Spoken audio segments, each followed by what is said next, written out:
Okay, in the name of our Lord Yehoshua the Mashiach, we're studying mystery in the Bible because it gives us an understanding of the New Testament better, and also an understanding of some of the offspring of the New Testament, some of the Gnostic materials out there. Okay.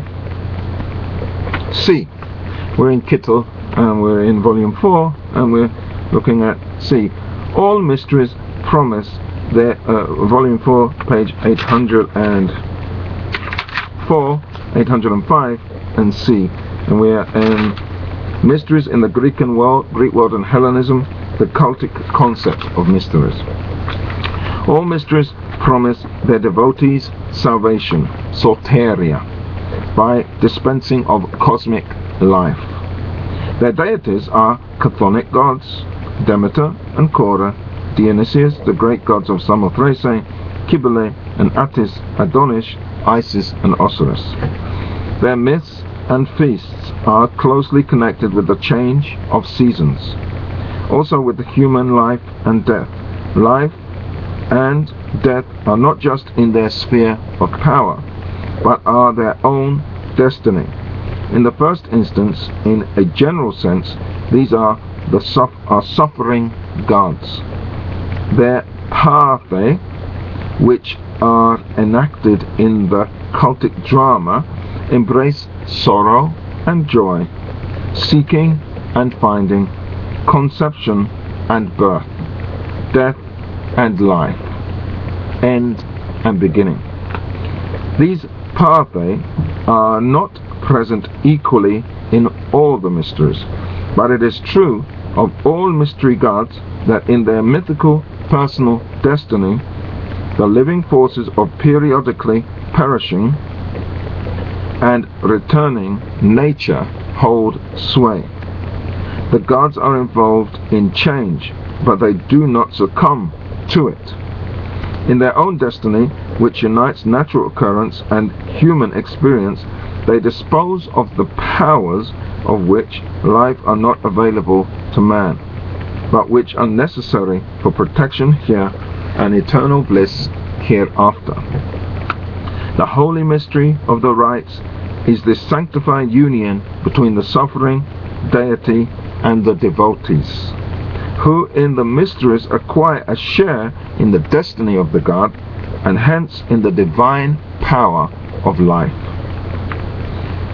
Quote, the details of the cult, and this is all quotation, this is all from Kittel, but quote within quote. The details of the cult are prefigured already in the cultic saga. The deity plays the role of the initiate. Then, in the cultic drama, hierophants, priests, and devotees play the role of the deity. The pathine of devotees is the true experience which corresponds to the pathe of the deity. The devotees weep and rejoice, seek and find, die and live with their gods. The union with the gods is effected supremely by the sacramental actions with divine symbols which differ in the individual mysteries.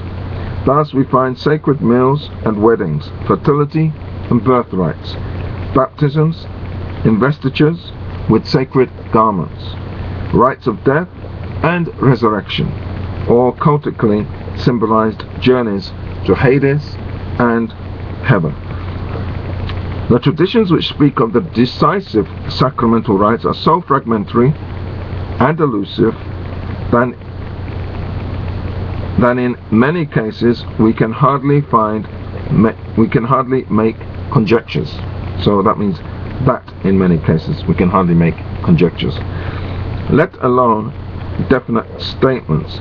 But it may be seen more or less clearly in all the mysteries, that they lead initiates to the border of death and cause them to undergo a change which has taken place typically in the destiny of the god, which is enacted in the rite and which assures them of a life of salvation hereafter. Cultic participation in the birth of a divine child, the experience of one's own regeneration, the climax of vision of the living symbol of the deity, as at Eleusis, all carry with them the same promise as the cultic dying with Osiris and Attis, which is followed by the deliverance of the god and the assurance of soteria, salvation, for that devotee, or the journey of the Isis initiate to the de inferi and superi, in which the initiate summoned by the goddess accepts a voluntary death, is deified and finds gracious salvation both in this world and the next. The lively alternation of sorrow and jubilation, anxiety and hope, noise and silence, darkness and light, which is fostered by many psychological and technical means, points to the fact that in the cultus the initiate is prepared for the life to come. He receives a share in the destiny of the god, becomes his, is made like him, and can now enter without terrible harm the sphere of divine rule under the earth, just as he can approach the earthly sanctuary of the gods. The mysteries are those rituals of both death and life, and it makes little difference whether the prominent symbolism is that of life or death. You can see how these mysteries prepared the way for the gospel. Because when the gospel came, it was the death of Christ and the burial and his resurrection on the third day, which was the crux and the turning point, and his appearance to 500 eyewitnesses, which set him apart from all the other sons of David in that generation. Paul says he was declared to be Son of God with power by the resurrection from the dead. So, just as in Eusebius's preparation for the gospel, he shows how God prepared for the coming of Christ among the Goyim, among the Gentiles, but also in the Torah, in the prophets of the Old Testament. We can see here from these pre-Christian mysteries that there is some aspect of preparation for the coming of Jesus Christ, so that all nations would be ready to receive him when he came. Anyway, we'll continue. The connection between mystery celebrations and future hope may be seen in the following examples from Eleusis, pinned FR 137. Blessed is he who sees this and then goes under the earth. He knows the end of life, but he also knows the beginning given by God. And Sof FR 753. Thrice blessed are those who, after seeing these rites, descend into Hades. To them alone is life given below. All other experience only evil there.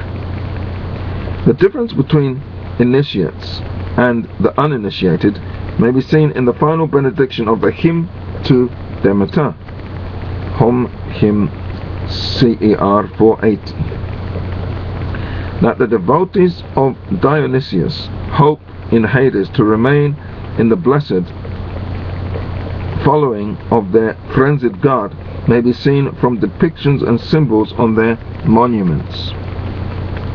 For the Attis mysteries, the most important example is in Ferm Mat Air. Tharete Mustai Soteria means salvation after death. It can even be represented in liberation from death. In any case, there is given the deified devotee the ability to go through Hades without being destroyed. Compare the corresponding rites in the Isis mystery. And the so-called Mithra lit. It could be that the forms of the Attis and Isis mysteries, which have come down to serve as credentials for the devotee when he enters the realm of the dead, as is proved beyond a doubt by the burial inscriptions of devotees of Dionysius. We continue in a moment.